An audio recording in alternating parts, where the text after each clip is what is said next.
the Cheney thing, do we really have to do that? Look, it goes broader than that. Look, Bernie Sanders, Dick Cheney, Taylor Swift. No. The shooting? No. Having the Cheneys on board? Nah. You can't Dick Cheney or Taylor Swift. No. We're a big tent. What country did Taylor Swift get us to invade? No. That's political commentator and man stuck doing the same shtick for 20 years, Jon Stewart, pushing back on the Harris-Walz campaign for eagerly accepting the support of a man their party compared to Satan. Welcome to Nerk News, I'm Nerkish, and it looks like there's one liberal left who remembers that Democrats used to hate Dick Cheney, probably because he spent 10 years making money from screaming at a camera about it. Here's life-size Cabbage Patch doll and Harris running mate Tim Walz attempting to brush these criticisms aside by comparing Dick Cheney to Taylor Swift and pretending that Democrats are a big tent party. No, don't you think, though, that, and I do this, I believe this, there is still a core group of folks out there, you know, your point being, and not joke, the don't tread on me, the Reagan piece of this, the libertarian piece, but the constitutional piece, there are a lot of people out there. I think Liz Cheney and Dick Cheney give permission to those folks who want to find a reason to do the right thing. It doesn't mean they agree with us. We're not going to take their foreign policy decisions and discussions, you know, and implement those. We're going to take their promise? Yes, promise. Any of those things? Yeah.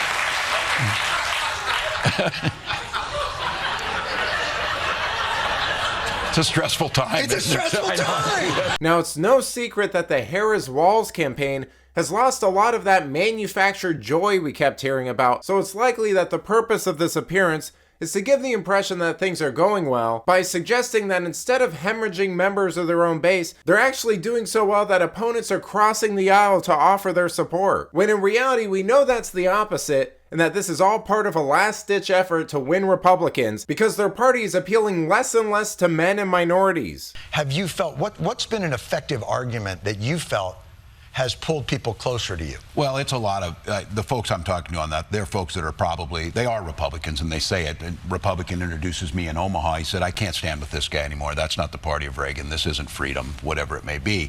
It's a lot of those folks that are trying to find permission to get off the mega stuff and move over. So they're still listening. They're finding a way. Is the concern that they have that a Harris-Walz, you know, team would be too liberal, or, you know, do they point to, oh, in Minnesota, you allowed tampons in different bathrooms, and trans people were allowed to play sports, and oh my God, we're all going to be communists? Like, what are they? Our children are eating breakfast and lunch. Right.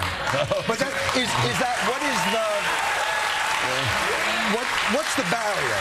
Yeah. What do you find is the barrier to them being able to place that? Well, for a lot of them, they've never crossed over that line. I mean, it really is, and you can say it about, you know, Liz Cheney and Dick Cheney and some of those that did show some courage to cross over. They don't agree. These are folks that were told that I'm historically Republican, I'm going to vote Republican, but they don't have a home anymore. And I think for a lot of cases, they hear the noise that's out there, but that's why I'm out there talking to them. Excellent. And Jon sure did a fantastic job of distilling the reservations conservatives may have about voting for Harris and Walz. I mean, after all, it's just tampons in different bathrooms and trans people being allowed to play sports. You know, the fact of the matter here is that this won't appeal to anyone on the right, because liberals are so used to fighting George Bush-era strawmen that they have no idea how to approach the modern right. They're not used to conservatives actually caring about social issues or not wanting to spend money overseas. And that's why they're losing. And that's why they're losing and in this predicament, because they have absolutely no concept of what it's like to put America first. But let me know what you think. Are there any conservatives who will be voting for Harris this election? Let me know in the comments, and if you enjoyed this video, please give it a like and subscribe to the channel. That stuff really does help us out. Until then, this has been Nerk News. Thanks for watching. Bye!